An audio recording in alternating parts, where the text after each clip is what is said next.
Unacademy. Let's crack it.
Yes, sir. Let us know something about your legal goal in your life. Good morning, sir. Ma- I wanted to become a judge since my first year of the college. So, sir, I have completed my graduation in law in 2022, and since then before that also I was preparing, but since then my focus shifted only towards that goal, that I have to become judge and I have to prepare for all the syllabus of the UP judiciary. So, sir, this was it, sir. You mentioned that since first year of your law, in since LLB first year, you have already decided you want to become a judge. Yes, sir. Because this is the highest thing which we can achieve in terms of office in this field. So I decided to go for that, the highest one, sir. अच्छा, आपने पहली बार court कब visit किया था? Sir, when I was in my first year of college in summer vacations, I went to the Allahabad High Court for my internship. तो आप पहली बार सीधा इलाहाबाद हाई कोर्ट विजिट करने गए थे, सबऑर्डिनेट कोर्ट विजिट नहीं किया आपने? Sir, I live near Allahabad High Court. So, sir, this is why my father is also practicing in Allahabad High Court. So, he said that he took me to the court with him. So, yes, sir. ठीक है, वो तो एक reason हो सकता है, आपके पापा जी प्रैक्टिस करते हैं, वरना नियर तो कल आप दिल्ली में रहोगे तो सीधे सुप्रीम कोर्ट चले जाओगे। No, कल sir. सुप्रीम कोर्ट के पास में कोई सुप्रीम कोर्ट सर मेरी पिछली गली में ही है इसलिए मैं वहां चला, ऐसा होगा क्या? चलिए, No, sir, but पापा जी का कोई भी एक केस मुझे बताएं जो आपने ऑब्जर्व कर रखा हो अपने पिताजी के साथ। अपने पिताजी के साथ प्रैक्टिस किया है आपने? no, sir. I haven't practiced with him. I haven't worked with him on any case. Yes, sir. Chanakya जी का एक स्टेटमेंट था कि learn from the mistakes from of others else your life will be far shorten to understand and observe every failure in life. सुना है आपने कभी? Yes, sir. Yes, sir. I have heard that. Do believe in that statement?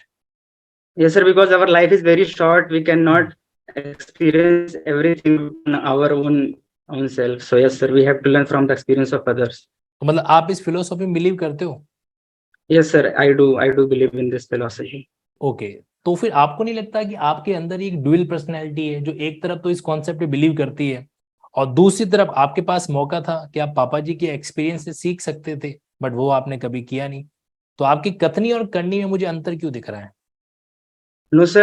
Here I want to clarify that my father advised me that first of all, you know the basic laws, because in the court you cannot directly start advising the lawyer, and you yourself do not know the basic of the law.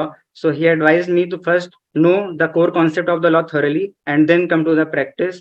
So this was his advice for me, and it may change from person to person. It may work it may work a different way for others, but I decided that this is best for me, so that I stick to that advice only, sir. तो अभी तो आप core concept सीख चुके हैं CrPC वगैरह के?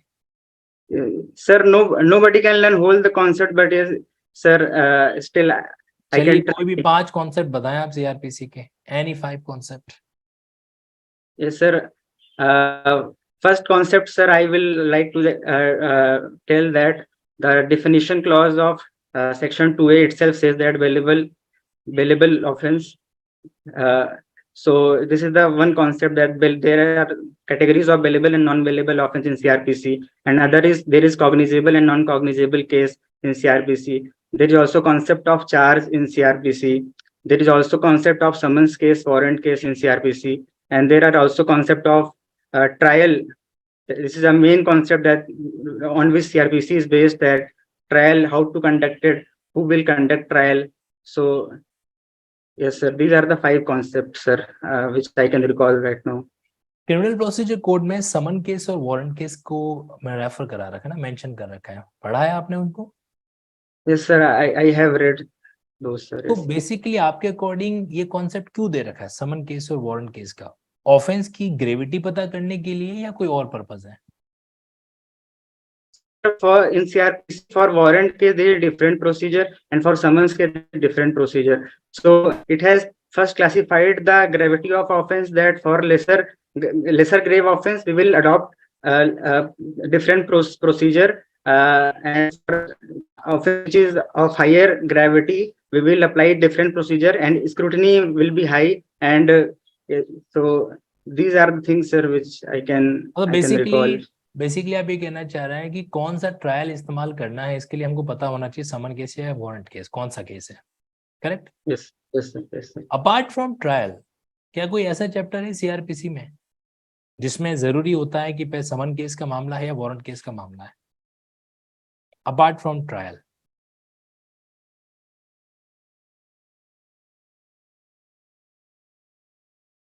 Sorry, sir, I am not able to recall right now.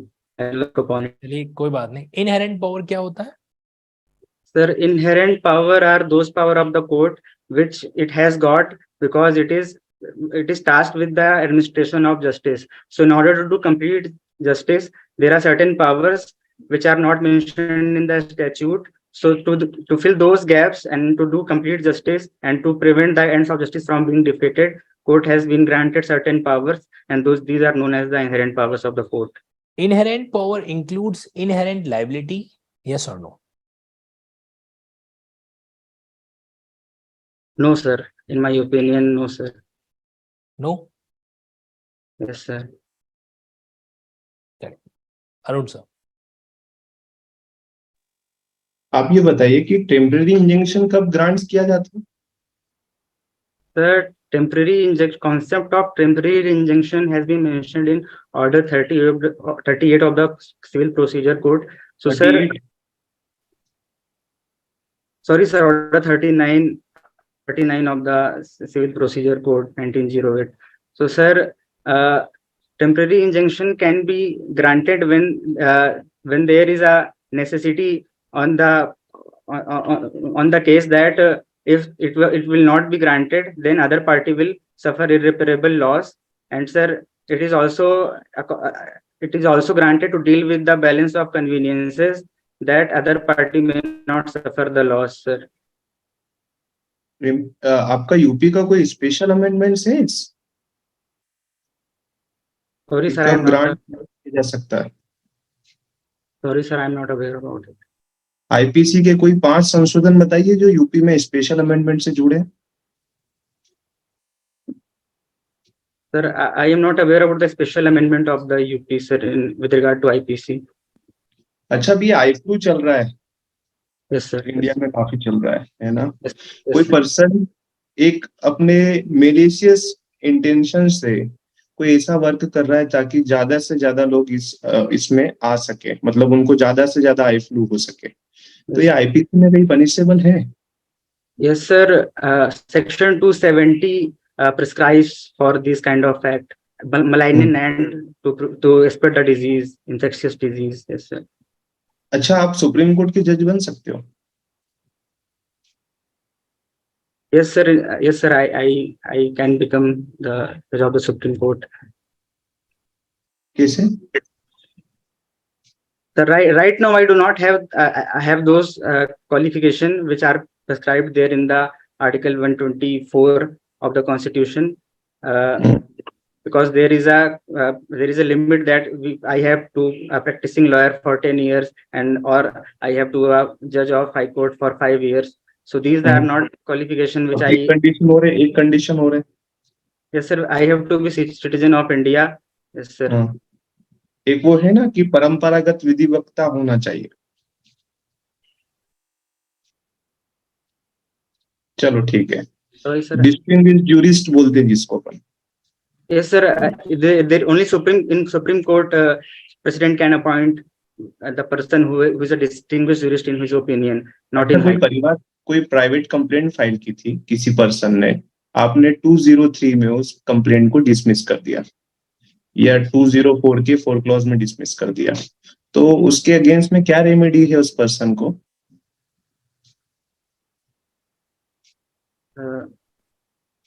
Sir, I am not able to recall this concept totally.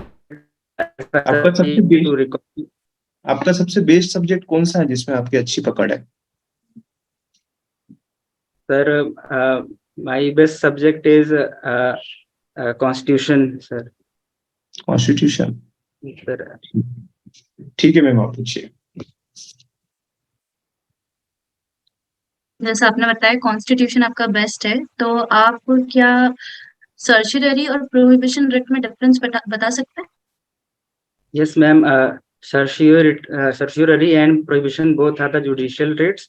So, ma'am, certiorari writ is passed by the court when the court has exercised the jurisdiction. But in prohibition, the court hasn't exercised the jurisdiction; it hasn't passed any order. But before that, court is preventing the court subordinate to not go for that act. Yes, ma'am. Okay, आप बताइए accomplice और co-accused में क्या difference होता है? Ma'am, concept of accomplice has been mentioned in section 133 of Evidence Act, and in terms of co-accused, we find this term in section 30 of Evidence Act. So ma'am, in case of co-accused, ma'am, the person should be tried jointly. This is the main thing. But accomplice may be a person who has committed the crime with the person, but he may not be tried jointly. But under section 306, government can make him approver of the case. Yes, ma'am. अच्छा, ठीक है. CrPC में कुछ penal provisions भी होते हैं, क्या आपको याद है कि वो प्रोविजन कौन से हैं? Sorry, ma'am, I'm not aware about this penal. ठीक है. हॉस्टाइल विटनेस के बारे में आप क्या जानते हैं? Ma'am, the concept of hostile witness has been mentioned in section 154 of Evidence Act. So, ma'am, hostile witness is that witness the party itself calls that witness and they think that it will depose in their favor, but later on it turns out that he testifies in opponent's side. Yes, ma'am. So he becomes hostile. क्या उसकी statement को हम use कर सकते हैं? Yes, ma'am. So far it relates to with our case. It supports our case. Then to that extent, कोई landmark judgement है इस पर? Sorry, ma'am, I'm not aware about the landmark judgment. ठीक है. लास्ट क्वेश्चन है कि अगर कोई जज किसी केस में पर्सनली इंटरेस्टेड होता है, तो उसकी कोई प्रोसीजर बताई गई है एक लॉ में, तो वो सेक्शन कौन सा है? Ma'am, as far as I am able to recall, ma'am, section 136 of TPA, ma'am, there is mentioned that the officer of the court and कोई क्रिमिनल लॉ में प्रोविजन है, टीपीए एक्ट में डायरेक्ट प्रोविजन नहीं है वो. ma'am, section 479 in CRPC has also mentioned this concept, ma'am. Okay, mister Vinay ji, आपके UP के उपराज्यपाल कौन है अभी? Sorry, sir, I am not aware about this, sir. Okay, thank you. We have done with your mock, and now we are moving with the feedback for your session.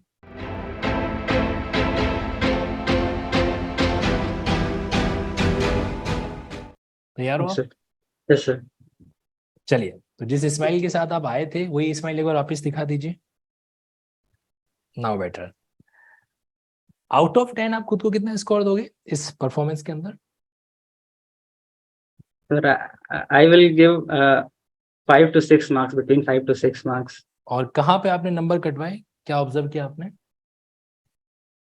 Sir, I have answered certain questions on which I was not totally sure, sir, and I have gone for it without previously saying that I do not aware of this concept, sir. So this is the thing, sir.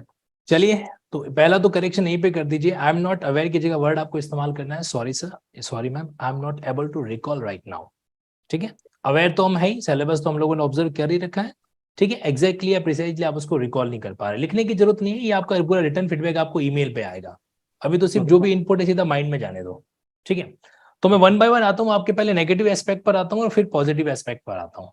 Okay, negative aspect में ये है, कुछ चीजें ऐसी थी जहां पर आप इंटरव्यू को ड्राइव कर सकते थे. जब मैंने आपसे पूछा कि इनहेरेंट पावर में क्या इनहेरेंट लायबिलिटी इंक्लूड है क्या, तो वहां पर आपको एक लॉ का एक बेसिक प्रिंसिपल बताना चाहिए था कि sir there is no right without liability.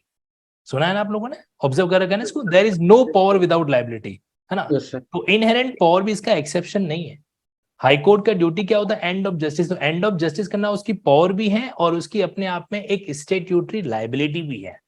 अगर वो फुलफिल नहीं करता है तो कहीं कहीं उसके एग्जिस्टेंस पे, उसकी कॉन्स्टिट्यूशनलिटी पे ऑब्जेक्शन अपने आप में आएगा. Yes, sir. सुप्रीम कोर्ट कई बार हाई कोर्ट के जज को डांट लगाता है, सुना है आपने कि हाई Yes. कोर्ट के जज को ऐसा नहीं करना चाहिए, हाई कोर्ट को ऐसा नहीं करना चाहिए, तो वगैरह वगैरह. वो क्या चीज है, मतलब कहीं कहीं उन्होंने उस प्रिंसिपल से उसको फॉलो नहीं कर पाए. Yes, sir. अच्छा, अपार्ट फ्रॉम दैट सर ने आपसे एक बहुत अच्छा सवाल पूछा था, can you become a supreme court judgement. अब वहां पे आपने डायरेक्टली आंसर दिया यस सर.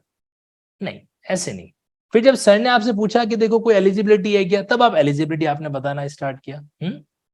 हमेशा ध्यान रखो, अगर आपसे कोई क्वेश्चन पूछा गया है तो बहुत ही रेयर ऐसा कोई क्वेश्चन होगा जिसमें सिर्फ आपसे वो यस और नो पूछना चाहता है. इंटरव्यू बोर्ड खुद आपसे कह देगा कि इसका आंसर बताइए यस और नो के अंदर, तो आपको आंसर देना है. अदरवाइज थोड़ा रिप्लाई करो कि सर आर्टिकल 124 के रेस्पेक्टिव क्लॉज में हम देखें तो वहां पर 3 स्पेसिफिक एलिजिबिलिटी क्राइटेरिया दे रखे हैं. 5 years you need to be high court judge, 10 years you need to be advocate, not advocate before high court, practicing before high court. अच्छा, अगर आपको कोई हिंदी का शब्द समझ में नहीं आया, शॉक नहीं होना है. रेस्पेक्टफुली, पोलाइटली आप बोर्ड से पूछ सकते हैं कि sir I am sorry to say but I am not aware about this Hindi word, will you please translate it for me in English. जैसे ही सर ने डिस्टिंग्विश्ड जूरिस्ट बोला आपका दिमाग क्लिक कर गया, लेकिन जैसे उन्होंने परंपरागत विधिवेता बोला तो आप शॉक्ड थे वहां पे.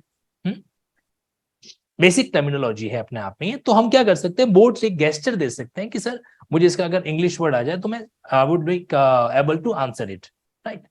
अच्छा, एक बेसिक सवाल मैंने आपसे पूछा, उत्तर प्रदेश के उपराज्यपाल कौन है? जरा इस सवाल को वापस ऑब्जर्व करो तो. उत्तर प्रदेश में Sir, there is Rajpal only, there is no lieutenant governor, sir. It was not GK question, it was conceptual question. उपराज्यपाल कहाँ होता है? उपराज्यपाल Delhi specific and union Pondicherry. Territory जहाँ पे लेजिस्लेचर हो, एनसीटी जो नेशनल कैपिटल टेरिटरी, वहां पे होता है उपराज्यपाल.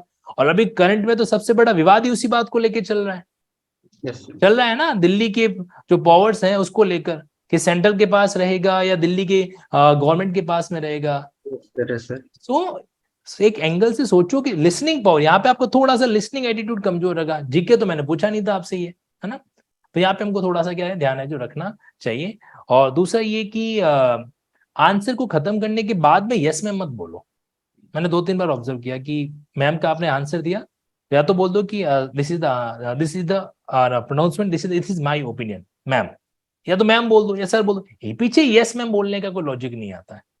ओके, तो ये कुछ पॉइंट है, मुझे ऐसा लगता है आपको थोड़ा सा वर्कआउट करना चाहिए. एक और सवाल था जिसमें आप इंटरव्यू को इंप्रेस कर सकते थे, बोर्ड को इंप्रेस कर सकते थे. पता है कौन सा? जब सर ने आपसे यूपी के अमेंडमेंट के बारे में पूछा तो उस समय आपको है ना यहाँ पे आंसर देना चाहिए कि sir no doubt the Indian penal code is part of the concurrent list under schedule 7 by which of article 246.